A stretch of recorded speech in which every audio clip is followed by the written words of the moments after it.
What would you do if someone offered you $1 million to have their baby? Not just anyone, but one of the richest men in America, a man with only months to live, a man desperate for an heir. Would you take the money? Would you sign that contract? Hey, beautiful souls. Welcome back to Soul Thread Stories by T. If this is your first time here, hit that subscribe button and notification bell right now because trust me, this story will change how you think about love, power, and the choices we make when backed against the wall. Today's story follows Zariah Monroe, a 23-year-old Brooklyn poet drowning in debt, working 2 jobs, caring for her sick brother, and 1 rent check away from homelessness. When Cashin Voss, tech billionaire 48, unmarried and dying, offers her $1 million to carry his child and then walk away, it seems like the answer to her prayers. But life never follows a contract, does it? The cold marble floors of that Manhattan law office where they first met might as well have been worlds apart from Zariah's worn-down Gowanus apartment. She never expected to move into his Central Park penthouse, never expected a media frenzy when their arrangement leaked, and certainly never expected to fall in love with a man who had months to live. "I need an heir who knows struggle," Cashin told her that first day. "Not some pampered child of privilege who will waste everything I built." What started as a business transaction transformed into something neither of them bargained for. Their story challenges everything we think we know about class, race, privilege, and the raw, unexpected power of human connection. But when Cashin's health deteriorates faster than expected, and his jealous sister arrives from Paris determined to destroy Zariah and claim the unborn child as her own, everything changes. "You think he loves you?" his sister sneered. "You're nothing but an incubator, a transaction." Was she right? Was their love real, or just a desperate fantasy of a dying man and a woman trapped by circumstance? This isn't just another billionaire meets poor girl fantasy. This is about what happens when money, power, desperation, and unexpected love collide, when a contract meant to create new life ends up transforming 2 souls forever. I promise you'll be on the edge of your seat until the very last word. You'll question what you would do in Zariah's position. You'll wonder if true love can bloom in the most unlikely soil. And you'll discover how one woman found her voice and rewrote her destiny despite every obstacle thrown in her path. If you ever felt trapped by your circumstances or wondered if one decision could change everything, this story will shake you to your core.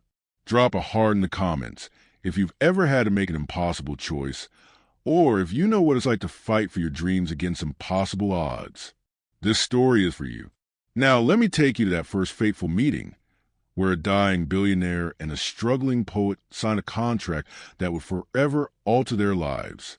Every morning, Cashin Voss woke to the same view. Manhattan stretched beneath his feet, like a kingdom he'd conquered. His company, Voss Technologies, transformed from a garage startup to a $78 billion empire in just 15 years. His innovations in AI medical diagnostics had changed healthcare forever. But on that Tuesday in October, sitting across from Dr. Reeves in a private consultation room at Sloan Kettering, the empire meant nothing. Terminal, 6 to 8 months, maybe less. Dr. Reeves said, her voice steady but gentle. "The cancer has metastasized to your lymph nodes and liver. I'm sorry, Cashin." The diagnosis was a complete shock.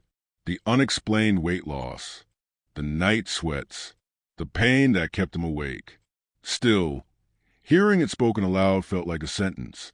That evening, standing in his penthouse, watching the city lights flicker on, Cashin drank straight from a bottle of 30-year-old scotch, not to numb the fear of death, but the fear of being forgotten. No wife, no children, no real friends. Just board members, employees, and associates who measured his worth by quarterly reports. His childhood flashed before him. The Detroit orphanage where he'd spent his first 12 years. Cold rooms, empty stomachs, fighting for scraps of attention. He'd sworn then that someday he'd matter, that his life would leave a mark. Now at 48, what would remain of Cashin Voss? A foundation bearing his name? Buildings? Cold monuments with no heartbeat? His phone buzzed. A text from his assistant about tomorrow's board meeting. They didn't know yet. Nobody did. They'd start planning succession immediately, fighting over his company like vultures.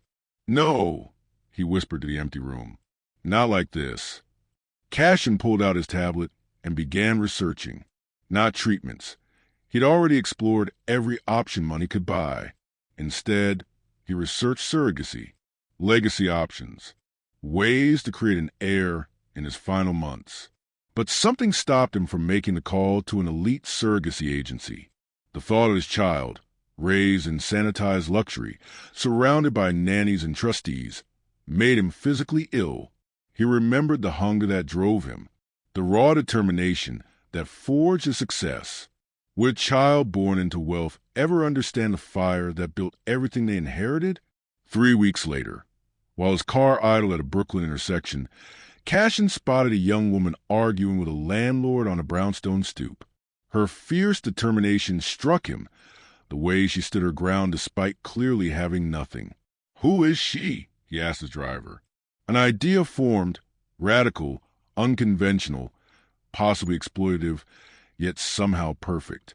His child needed to inherit more than money. They needed to inherit resilience, hunger, authenticity. That night, he called his attorney. Find everything about her. I want a complete background check, financial history, medical records, everything. May I ask why, sir? I'm going to make her an offer she can't refuse, and I'm going to pay her to have my child. 5 blocks from where Cashin's car had idled, Zariah Monroe collapsed onto her worn couch, exhaustion soaking through to her bones. She'd worked a double shift at Greta's diner, then spent 3 hours cleaning offices downtown. Her hands were raw from industrial cleaners, her feet blistered from cheap shoes. The apartment wasn't much, a 1-bedroom walk-up with peeling paint and a radiator that clanked like a percussion instrument all winter. But it was home, the only one she and her brother Malik had known since their mother died 4 years ago. Hey, sis, Malik called weakly from the bedroom. At 19, he should have been in college, chasing dreams. Instead, kidney disease had confined to dialysis 3 times a week, draining what little energy he had left. Hey, Em brought you something. She pulled out a paperback poetry collection she'd found at a street vendor's table. $5 she couldn't spare, but the light in his eyes was worth it. You eat today? She asked, already knowing the answer from the untouched plate on the nightstand. Wasn't hungry. You get the notice? Zariah's stomach tightened. The eviction notice had come yesterday, their 3rd this year. The landlord's patience had run out, along with their options. Don't worry about it. I've got a plan, she lied. After Malik fell asleep, Zariah pulled out her worn notebook, filled with poems she scribbled between shifts. Words flowed from her fingers, turning pain into beauty, desperation into art. She'd once dreamed of becoming a published poet, of standing on stages reading her work to hushed audiences. Now her poems served a different purpose, keeping her sane when reality threatened to crush her.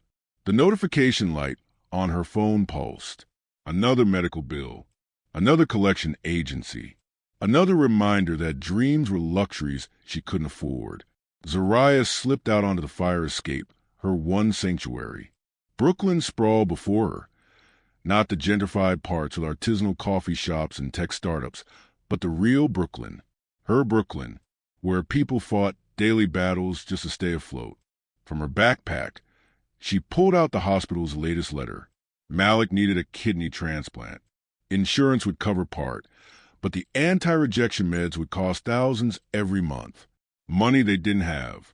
Tomorrow she'd interview for a 3rd job, night security at a storage facility. It would mean sleeping only 3 hours a day, but what choice did she have? Her phone buzzed with a text from her landlord. Final notice. Pay by Friday or vacate. Friday.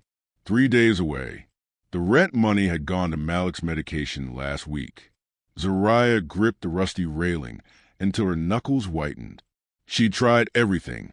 Assistance programs, payment plans, even a desperate GoFundMe that raised only $2.12. Returning inside, she checked her bank balance. $47.16. Not enough for rent. Not enough for Malik's prescription refill. Not enough for anything. She opened her laptop to search for emergency rental assistance when an email notification appeared from a law firm she'd never heard of. Ms. Monroe, our client has expressed interest in meeting with you regarding a potential opportunity. The compensation would be substantial.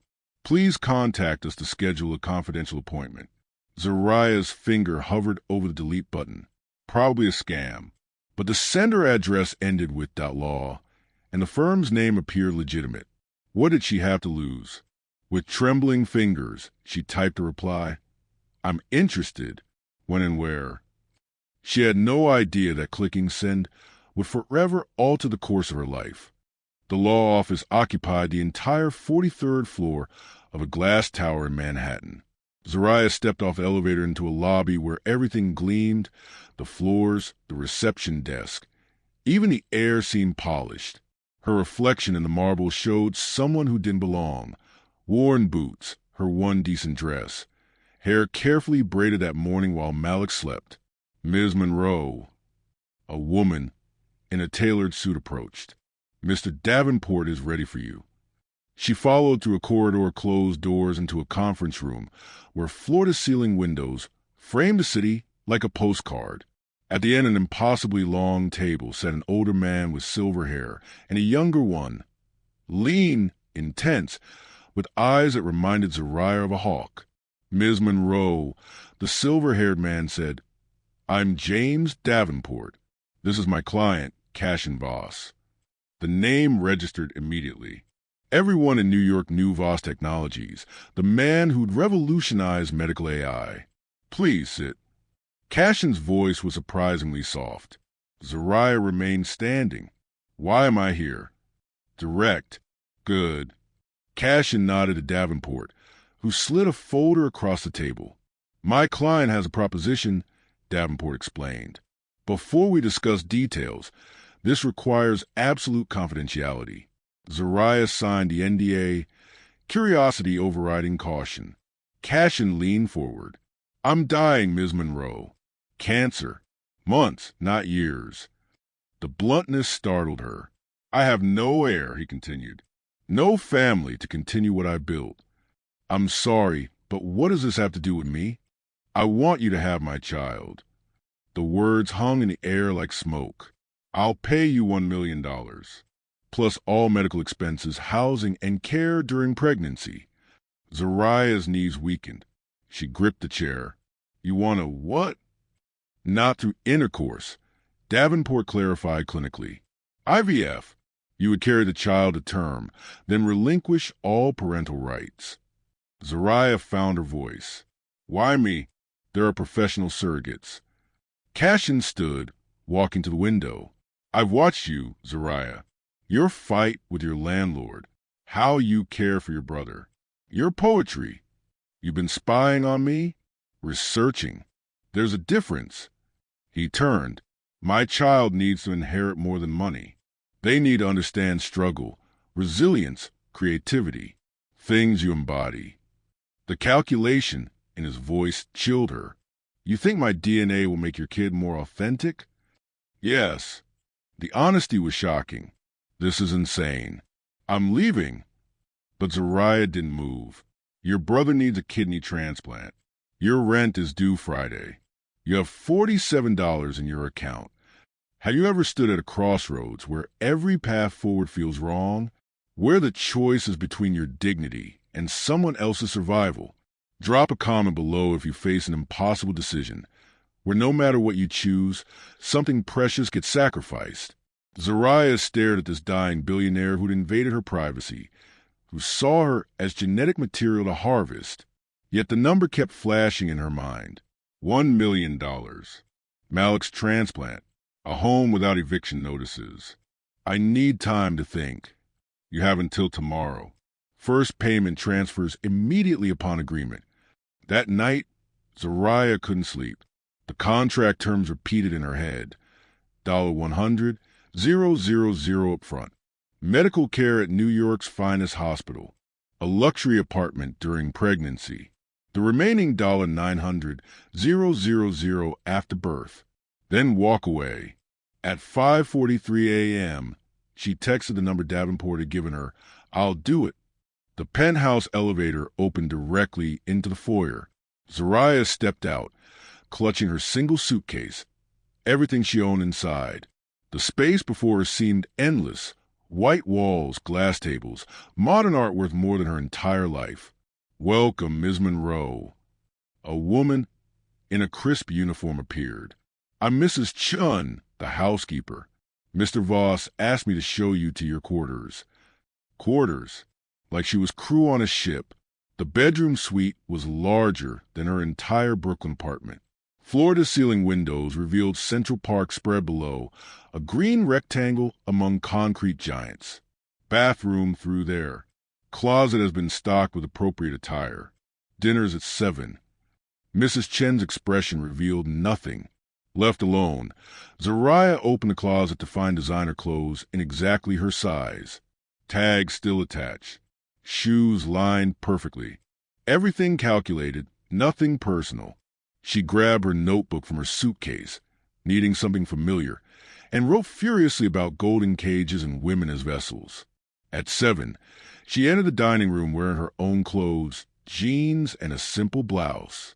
Cashin looked up from the head of a table set for 12, though only 2 places were prepared. "You didn't like the clothes?" "I'm not a doll you can dress up." Something flickered in his eyes. Annoyance? Respect? Fair enough. The silence stretched as the first course arrived. Something delicate involving raw fish and foam. "Do you always eat like this?" Zariah asked. "Like what?" "Food that's more art installation than meal." The corner of Cashin's mouth twitched. "Would you prefer something else?" "I'd kill for a burger right now." To her surprise, Cashin pressed a button. "Mrs. Chun, please cancel the remaining courses and order 2 burgers from J.G. Mellon." 30 minutes later, they sat eating burgers and fries from paper bags. "Better?" he asked. "Much." "Tell me about your poetry." Zariah nearly choked. "You don't care about my poetry." "I wouldn't ask if I didn't care." "Fine. It's about survival, about beauty in broken places, about being invisible in a city that worships wealth and whiteness." Cashin nodded slowly. "And your brother?" "Malik has been sick since he was 15. Our mom died 4 years ago. It's just us now. The doctors say his transplant chances are good, if we can afford the aftercare." Cashin studied her. "You agreed to this for him. Don't pretend you care." "I don't pretend anything, Zariah. That's why I'm alone." The raw honesty caught her off guard. For the first time, she really looked at him. The hollow cheeks, the yellowing skin beneath his tan, the way he winced slightly when swallowing. "How long have you known?" "About the cancer?" 3 months, 2 weeks, for days. "And you spent that time hunting for a surrogate instead of, I don't know, seeing the world?" "I've seen the world. Built companies on every continent. What I haven't done is leave anything lasting behind." Zariah wiped her hands on a napkin. "A child isn't a monument, Cashin." Their eyes met across the table. "No," he said quietly. "A child is much more than that." That night, Zariah stood at her bedroom window, watching the city lights. Her phone buzzed with a notification. The first payment had cleared. She'd already transferred enough for Malik's medication and their back rent. She placed a hand on her flat stomach, wondering what she'd set in motion. 2 weeks passed in the penthouse. Zariah moved through the space like a ghost, attending doctor's appointments, eating meals alone when Cashin worked late. They existed in parallel, connected by contract but little else. Until the night Cashin appeared at her door, pale and swaying slightly. "I need to ask a favor," he said, voice strained. "My medication—" "I can't." Zariah caught him as he stumbled, feeling the heat of fever through his shirt. She helped him to his room, found his pills, held water to his lips. That night she slept in a chair beside his bed, checking his temperature, witnessing his vulnerability for the first time. By morning, his fever had broken. "Thank you," he whispered, eyes clearer. "No one's taken care of me since I was a child." Something shifted between them, the careful distance narrowing. The next evening, Zariah found the dining room transformed, the harsh overhead lights replaced by candles, music playing softly. "What's this?" she asked as Cashin entered, looking stronger than he had in days. "I owe you dinner. A real one." He pulled out her chair. "And conversation, if you're willing." The meal was simple but perfect. Caribbean food from her favorite Brooklyn restaurant. "How did you know?" "You mentioned it when you were writing last week." He looked almost shy. "I listened, Zariah." They talked for hours, not about the contract or the pregnancy, but about books they loved, places they'd seen, dreams they'd chased and lost. Cashin described building his first computer at the orphanage from discarded parts. Zariah recited a poem about her mother's hands. When she rose to leave, Cashin caught her fingers. "Stay, please." Their first kiss was hesitant, a question more than a statement. Zariah pulled back, studying his face. "This isn't part of our agreement," she whispered. "I know." His thumb traced her cheekbone. "Say no, and I'll never mention it again." Instead of answering, she leaned forward, pressing her lips to his with deliberate intent. They moved to his bedroom, where moonlight spilled across white sheets. Clothing fell away under trembling fingers. Their bodies met, her warm brown skin against his paler form. She traced a map of his collarbones, the hollow at his throat. His hands found the curve of her waist, the small of her back. "Are you sure?" he breathed against her neck. "I'm sure." What followed wasn't a calculated transaction that brought them together, but something raw and honest. Each touch an unspoken confession, each sigh a secret revealed. They moved together like waves finding shore, urgent yet tender, passionate yet achingly gentle. Afterward, lying in the tangle of sheets, Zariah traced a surgical scar on his abdomen. "Does it hurt?" "Not right now." He kissed her forehead. "Nothing hurts right now." They slept entwined, her head on his chest, his arm protective around her shoulders. Days turned to weeks. The IVF procedure succeeded on the first attempt. The morning Zariah saw the positive test, she found Cashin in his office. "It worked," she said simply. He looked up, eyes widening. Then he was on his feet, crossing to her, dropping to his knees to press his forehead against her still flat stomach. "Hello," he whispered to their child. Zariah's hand found his hair, fingers threading through it. This wasn't supposed to happen, this feeling expanding in her chest. She had signed a contract, not fallen in love. Yet here they were. The first trimester brought morning sickness that left Zariah pale and drained. Cashin held her hair back, brought ginger tea, researched remedies. When she craved strange combinations at midnight, he cooked them himself instead of waking the chef. One night, watching him slice mangoes for her at 3 a.m., Zariah realized with startling clarity they had become a family. The headline exploded across the New York Post on a Tuesday morning.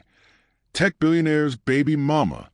Dying Voss pays Brooklyn poet $1M for air." Zariah's photo, taken as she left her doctor's appointment, plastered across the front page. "How?" she whispered, hands shaking as Cashin showed her paper. His face hardened. Someone talked. A nurse, maybe, or the clinic staff. Within hours, reporters swarmed the building. Photographers with telephoto lenses aimed at their windows. Zariah's phone exploded with calls from numbers she didn't recognize. "Don't answer," Cashin warned. "They'll twist anything you say." More headlines followed, each crueler than the last. Voss's $1 million womb. Inside the contract. Gold digger or victim. The woman carrying Voss's legacy. Dying wish or exploitation. Ethics experts weigh in. Talk shows debated their morality. Editorials questioned Cashin's mental state. Social media erupted with hashtags. Hashtag VossBabyDrama and hashtag womb for sale. Anonymous sources claimed to have details of their contract. Zariah's high school boyfriend sold stories about her past. Someone leaked Malik's medical records. "This is my fault," Cashin said, closing the blinds against the cameras. "I should have protected you better." Have you ever been judged unfairly by people who knew nothing about your real situation? Been reduced to a headline or gossip? Drop a comment below if you've experienced the pain of having your story twisted by others. Your truth matters more than their judgment. That night, barricaded in the penthouse, Zariah broke down. "They're calling me a prostitute, a gold digger." She sobbed against his shoulder.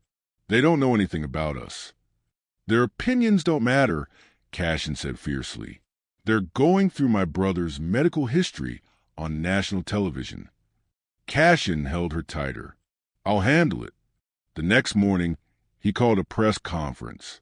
Against his doctor's advice, against his PR team's frantic objections, Cashin stood before the media, his face gaunt but determined. "Yes, I'm dying," he began, silence in the room. "Yes, I've asked Zariah Monroe to carry my child. Yes, there is financial compensation. But that's where your reporting ends and the truth begins." He spoke for 12 minutes, about finding meaning at life's end, about admiring Zariah's strength and integrity, about wanting his child to inherit more than money.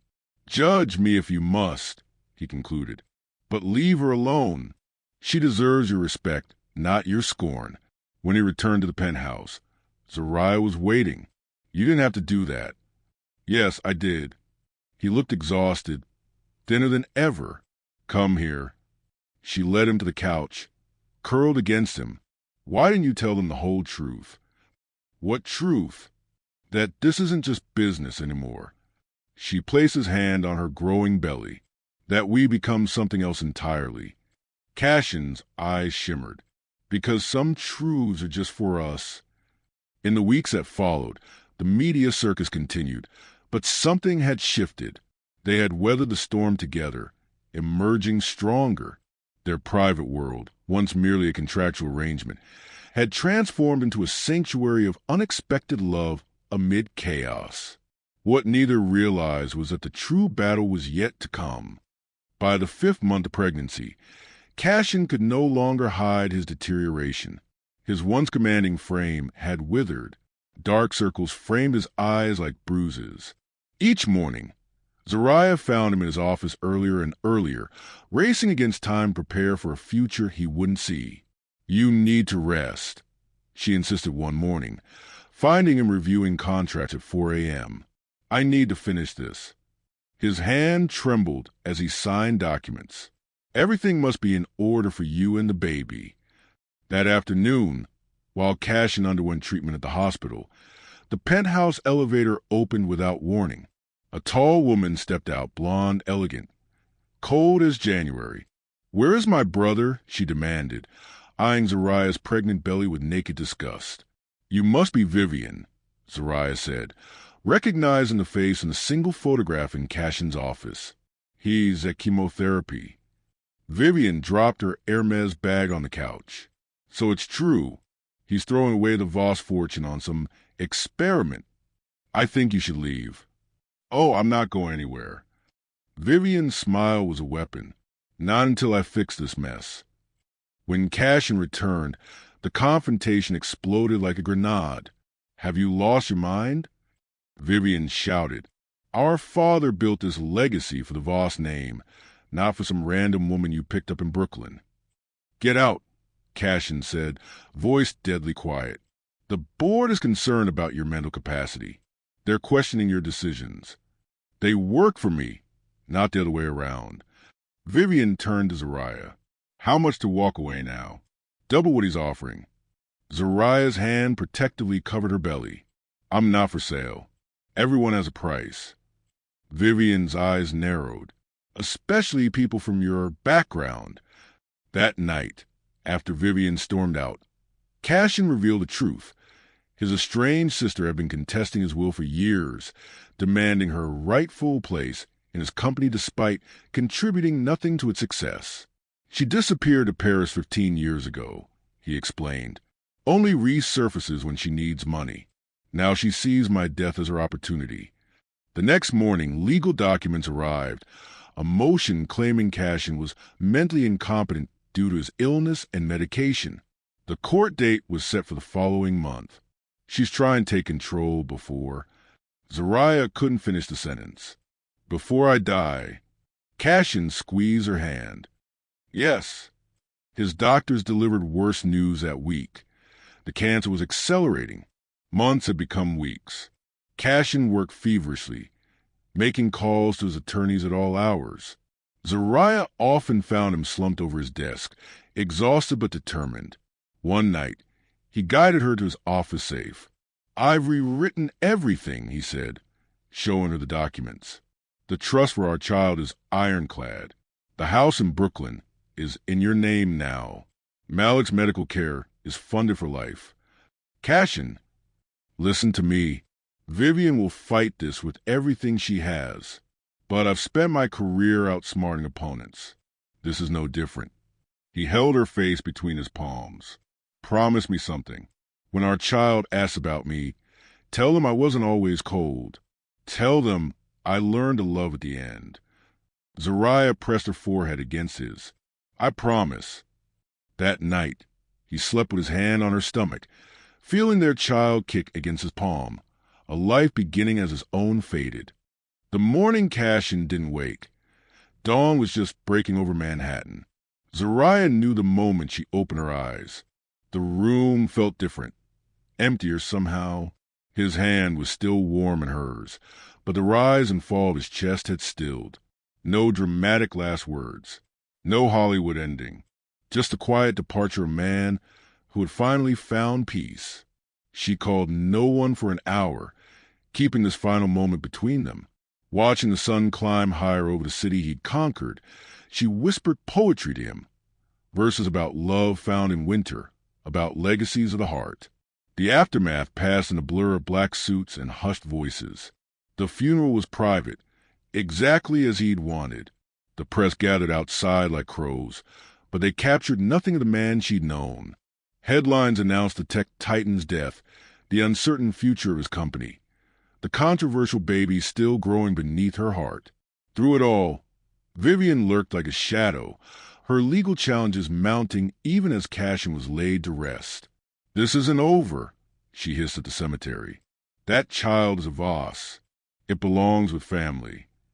"I am family," Zariah replied, one hand on her rounded belly. As her due date approached, Zariah made a decision that shocked Cashin's attorneys.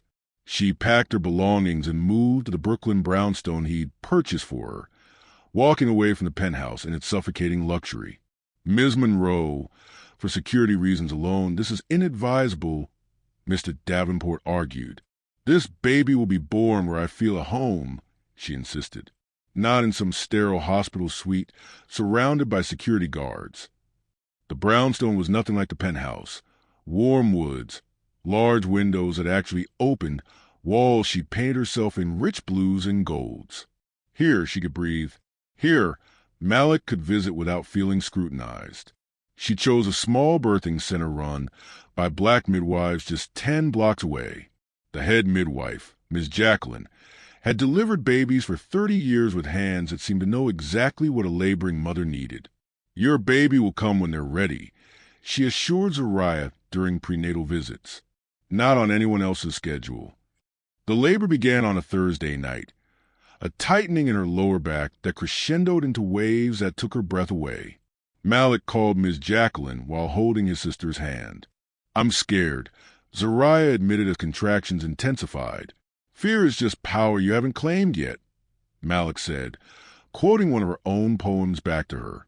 At the birthing center, hours blurred into a primal rhythm of pain and rest. Zariah walked, swayed, knelt, and finally found herself in a warm birthing pool, the water supporting her as her body opened. "I can't do this," she gasped during transition when the pain seemed endless. "You're already doing it," Ms. Jacqueline countered.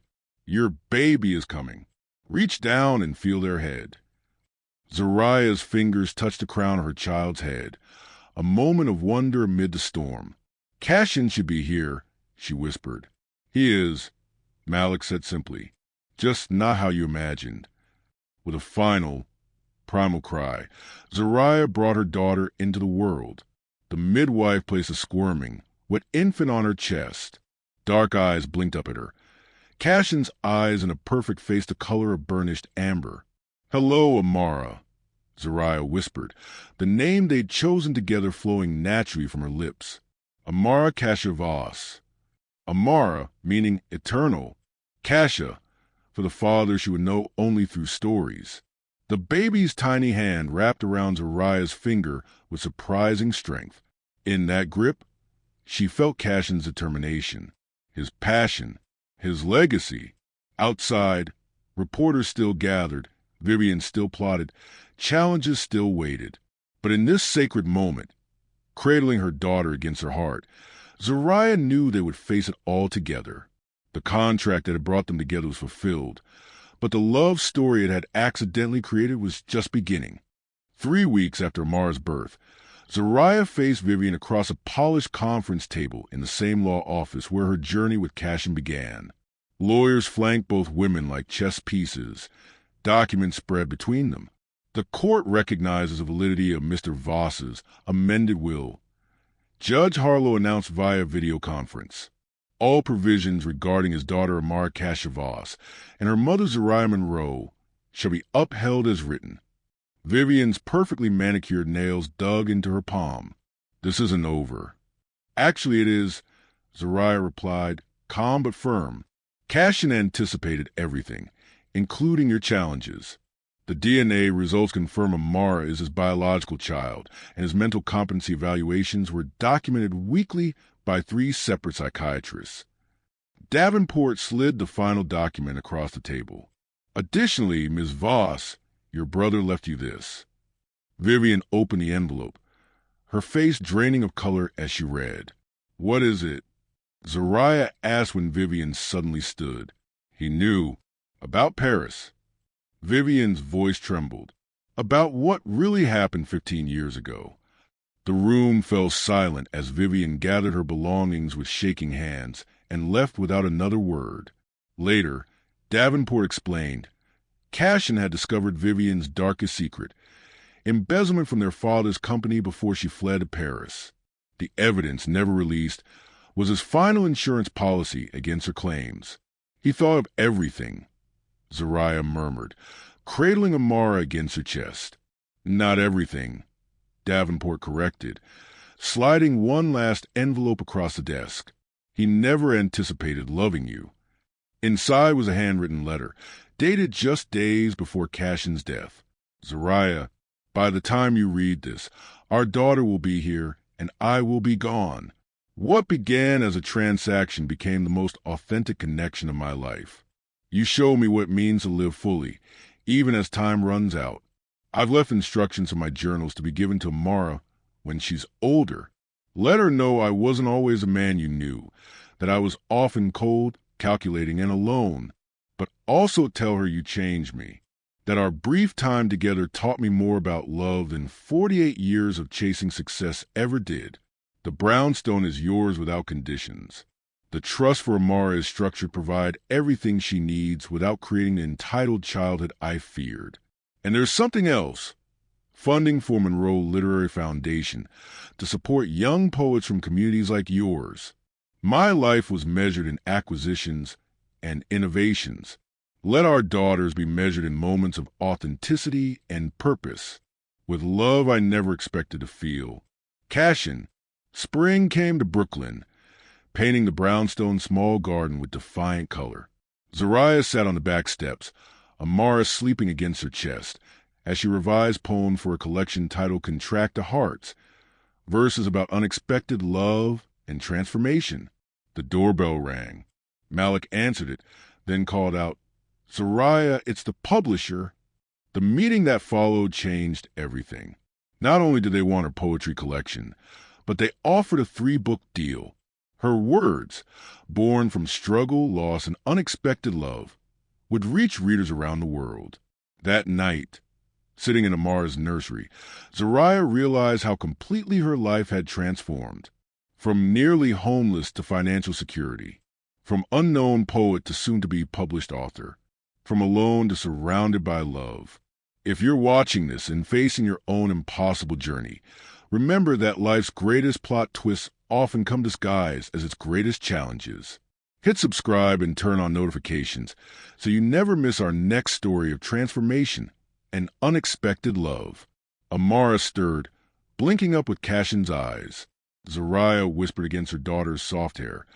Your father gave me a contract, but you gave me a future. 5 years passed like turning pages in a beloved book. The brownstone filled with laughter, with poetry readings in the garden, with the patter of Amara's feet across hardwood floors. Zariah's poetry collection became a national bestseller, her voice resonating with readers who saw themselves in her journey. The Monroe Literary Foundation funded scholarships for young writers from underserved communities, creating pathways Zariah once could only dream about. Malik, healthy after his transplant, graduated from college and now managed a foundation. His business degree put to purpose that honored their mother's memory. On a bright autumn afternoon, Zariah sat in a small Brooklyn bookstore, reading from her third collection to a packed audience. Amara, now 5, with her father's intense gaze and her mother's determined spirit, watched in the front row, pride written across her small features. The final poem is called Legacy, Zariah announced. It's about how love finds us in unexpected places, and how sometimes the greatest gifts come from our deepest wounds. After the applause faded and the books were signed, mother and daughter walked home hand in hand. Amara skipped alongside, chattering about kindergarten and the stories she wanted to write just like Mommy. At home, Zariah helped Amara carefully place a new photograph in the family album. Amara beside the Voss Technologies building where a scholarship program now bore her name. Mommy, tell me about Daddy again, Amara requested, a nightly ritual. Zariah gathered her daughter close, breathing in the scent of her hair. Your father was a complicated man who built amazing things. He was smart and determined, sometimes distant, until he realized what really mattered. Me, Amara declared with certainty. Yes, you, Zariah laughed, but also love, connection, the things money can't buy. Later, after Amara slept, Zariah stood in the garden where she planted trees the year Cashin died. They were taller now, stretching toward the Brooklyn sky. She thought about the contract that had brought them together. Cold legal terms on expensive paper. How strange that such a clinical beginning could bloom into something so profound. Their story defied categorization. Not quite a fairy tale. Cashin hadn't been rescued from death. Not quite a tragedy. Too much joy had followed the grief. Perhaps it was simply a human story, one about how love finds its way through the narrowest cracks in our carefully constructed walls. If our story touched your heart today, please hit that like button and share it with someone who needs to hear that life's greatest blessings often arrive in unexpected packages. Drop a comment telling us about a time when something that seemed like a transaction became a transformation in your life. On Amara's nightstand sat Cashin's pocket watch, stopped at the moment of his death, beside the spiral notebook where she practiced her letters.